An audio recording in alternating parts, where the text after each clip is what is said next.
नमस्कार बच्चों, हिंदी कक्षा में आप सभी का स्वागत है। पिछले वीडियो में हमने वासुदेव शरण अग्रवाल जी का जीवन परिचय पढ़ा, जो कि हमारे पाठ्यक्रम में पाठ 1 है। अब हम उन्हीं के द्वारा लिखित निबंध राष्ट्र का स्वरूप का अध्ययन करेंगे, इसकी व्याख्या समझेंगे। और यह निबंध उनके निबंध संग्रह पृथ्वीपुत्र से। इतिहास के प्रश्नों में ये पूछा जाता है प्रश्न अक्सर कि राष्ट्र का स्वरूप किस निबंध संग्रह में संकलित है, तो ये पृथ्वीपुत्र में संकलित है। राष्ट्र का स्वरूप किस में संकलित है? पृथ्वीपुत्र निबंध संग्रह में। निबंध संग्रह में कई सारे निबंध होते हैं और ये राष्ट्र का स्वरूप केवल एक निबंध है। इस निबंध में लेखक ने, सबसे पहले तो हम इस शीर्षक की चर्चा कर लेते हैं। राष्ट्र, राष्ट्र का अर्थ सभी को पता है, किसी देश, कोई भी एक नेशन। स्वरूप, स्वरूप जब आपसे कहा जाए तो आपके मन में, आपके मस्तिष्क में एक ऐसा आता है कि स्वरूप का अर्थ है रूप, जो हमें दिखाई दे रहा है। लेकिन रूप और स्वरूप में अंतर है। रूप केवल एक आकृति, एक शक्ल कह सकते हैं, बनावट कह सकते हैं, लेकिन जो उसका पूरा ढांचा है, वो कैसे, किन किन चीज़ों से मिलकर बना है, उन सब का विवरण होता है स्वरूप में। स्वरूप में आंतरिक और बाहरी दोनों प्रकार की रचना पर बल दिया जाता है। दोनों प्रकार की रचनाओं का समावेश होता है, बताया जाता है उसके बारे में कि कैसे बना, अंदर से कैसा है, कैसे बना है और कैसा दिखाई देता है। ये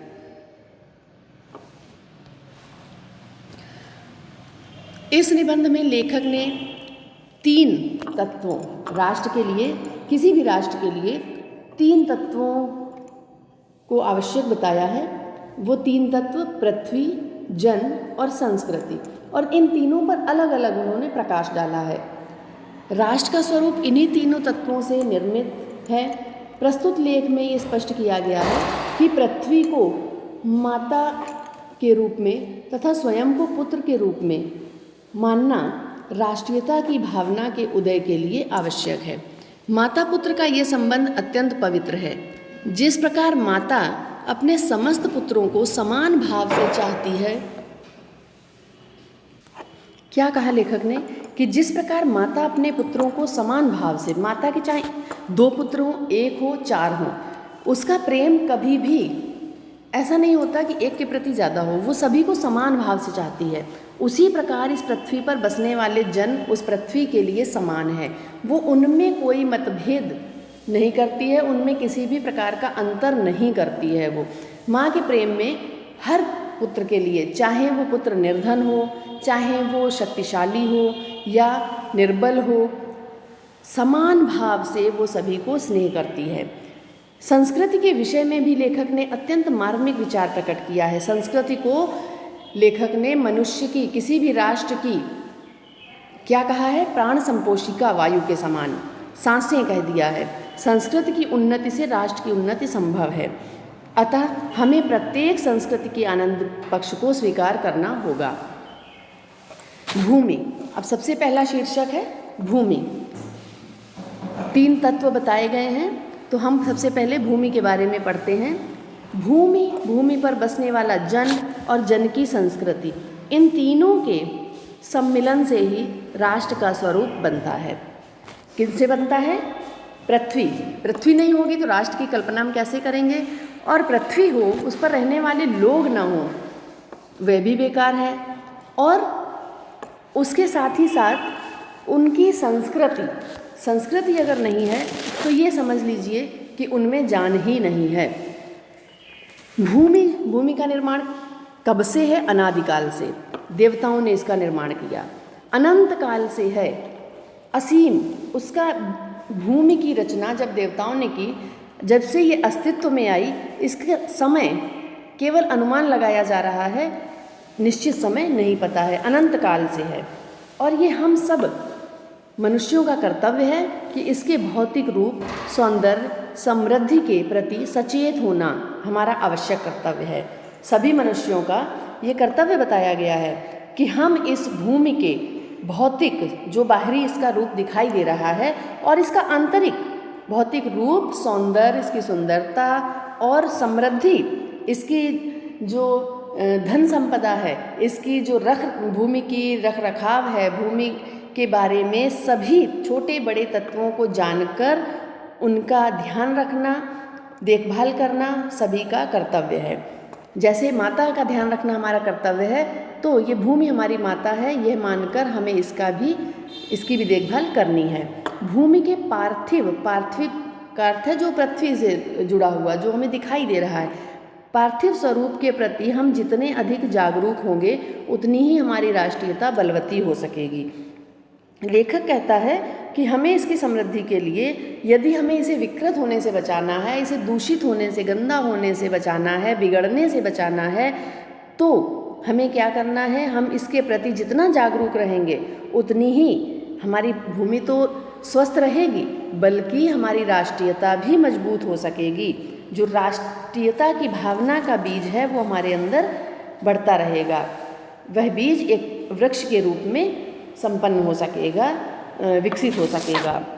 इसके लिए हमें क्या करना है, निरंतर प्रयास करने हैं। यह पृथ्वी सच्चे अर्थों में समस्त राष्ट्रीय विचारधाराओं की जननी है। पृथ्वी क्या है, अगर सच्चे अर्थों में देखा जाए तो जितनी भी राष्ट्रीय विचारधारा हैं, राष्ट्र से जुड़े हुए अच्छे विचार हैं, यह भूमि उन सबको जन्म देती है। उन सब विचारों को जन्म देने वाली हमारी भूमि ही है। राष्ट्रीयता की जड़ें पृथ्वी में जितनी गहरी होंगी उतना ही राष्ट्रीय भावों का अंकुर पल्लवित होगा। यदि हमारी हमारी भावनाएं हैं, हमारे मन के जो भी भाव हैं हृदय के, ये हमारे देश की भूमि के साथ जो जुड़े हुए हैं, नहीं जुड़े हैं, और हम कहते हैं कि हम अपने देश से प्रेम करते हैं, लेकिन उस भूमि के प्रति हमारी कोई भावना, हमारे मन में कोई भाव ही नहीं है, तो हमारी वो राष्ट्रीयता की भावना कैसी है, निराधार है। हमें सच्चे अर्थों में हम अपने आप को राष्ट्रभक्त नहीं कह सकते। अर्थात यदि हम अपनी पृथ्वी से प्रेम नहीं रखते हैं तो राष्ट्र के प्रति हमारा प्रेम केवल दिखावा है, एक आडंबर है। इसलिए पृथ्वी के भौतिक स्वरूप की आद्योपांत का अर्थ है आदि से लेकर अंत तक, आद्योपांत जानकारी प्राप्त करना, उसकी सुंदरता, उपयोगिता और महिमा को पहचानना आवश्यक धर्म है।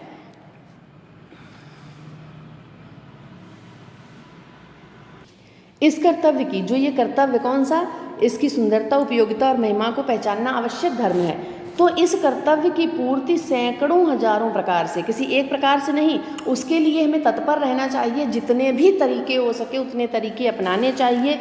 अगर लेखक ने यहाँ पर यही कहा है कि एक जागृत राष्ट्र की विशेषता यही है कि राष्ट्र के नागरिक अपने देश की धरती को पूरी तरह उसके बारे में जानकारी रखते हैं और उसे विकसित करने के उपाय ढूंढते हैं।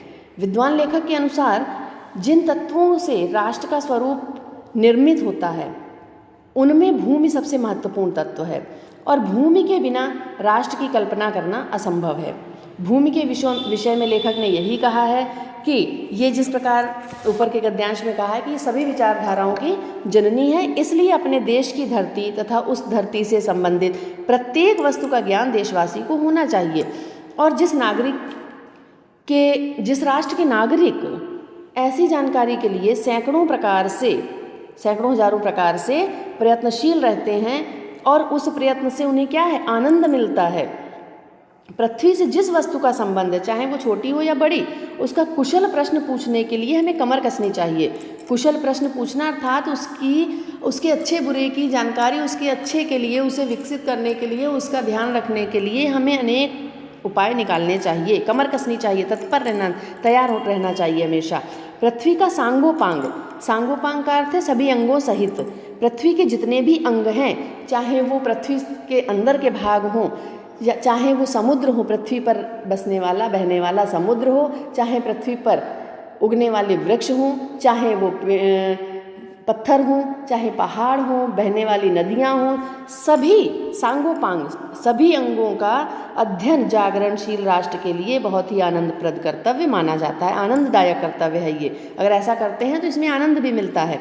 गांवों और नगरों में सैकड़ों केंद्रों से इस प्रकार के अध्ययन का सूत्रपात होना आवश्यक है। और एक जागरणशील राष्ट्र, जो राष्ट्र अपना विकास चाहता है, जो राष्ट्र स्वयं को उन्नतशील मानता है, वहाँ जितने भी गांव और नगर वहाँ रहने वाले नागरिक जो बसते हैं सभी का कर्तव्य है। ऐसा नहीं कि केवल नगरों में शहरों में रहने वाले लोगों का ही कर्तव्य है या फिर केवल पढ़े लिखे लोगों का कर्तव्य है। हर व्यक्ति जो उस भूमि पर निवास करता है, चाहे वो अनपढ़ हो या पढ़ा लिखा हो, गांव में रहने वाला हो या नगर में रहने वाला हो, दोनों ही स्थानों पर राष्ट्र की भूमि संबंधी जानकारी के लिए अनेक केंद्र स्थापित होने चाहिए। उदाहरण के लिए पृथ्वी की उपजाऊ शक्ति को बढ़ाने वाले जो प्रतिवर्ष आकर अपने अमृत जल से इसे सींचते हैं, हमारे अध्ययन की परिधि के अंतर्गत आने चाहिए। उन मेघ जलों से प्रतिवर्धित होकर प्रत्येक तृणलता वनस्पति का सूक्ष्म परिचय प्राप्त करना भी हमारा कर्तव्य है। उदाहरण के लिए लेखक ने जैसे कहा कि छोटी से छोटी, बड़ी से बड़ी जानकारी, तो उदाहरण दिया है कि मान लीजिए पृथ्वी की उपजाऊ शक्ति, एक छोटा सा उदाहरण है कि जो बादल, मेघ का अर्थ है बादल, जो बरसकर हमारे पृथ्वी की उपजाऊ शक्ति को बढ़ाते हैं, उसे उर्वरा बनाते हैं, समय समय पर आकर वर्षा करते हैं और अपने वर्षा रूपी अमृत जल से इसे सींचते हैं, वो भी हमारे अध्ययन की परिधि के अंतर्गत आने चाहिए। अर्थात हमें उनका भी अध्ययन करना चाहिए। और तो और उन बादलों के जल से परिवर्धित का अर्थ बढ़ने वाली, फलने फूलने वाली, जो प्रत्येक तृण का अर्थ तिनका, छोटे से छोटा तिनका, लता का अर्थ है बेल पौधे जो जंगल में अपने आप घास फूस उगाती है, वनस्पतियाँ, उनका भी सूक्ष्म परिचय, उनका भी बारीक से बारीक परिचय, सूक्ष्मगत परिचय करना भी हमारा कर्तव्य है। उनसे भी हमारा परिचय होना चाहिए। हमें उनकी भी जानकारी होनी चाहिए कि कौन सा वन कहाँ पाया जाता है, किस वन में कौन सी लता, कौन सी वनस्पतियाँ पाई जाती हैं। ये प्रत्येक नागरिक का कर्तव्य बताया गया है। इस प्रकार जब चारों ओर से हमारे ज्ञान के कपाट खुलेंगे, तब सैकड़ों वर्षों से शून्य और अंधकार से भरे हुए जीवन के क्षेत्रों में नया उजाला दिखाई देगा।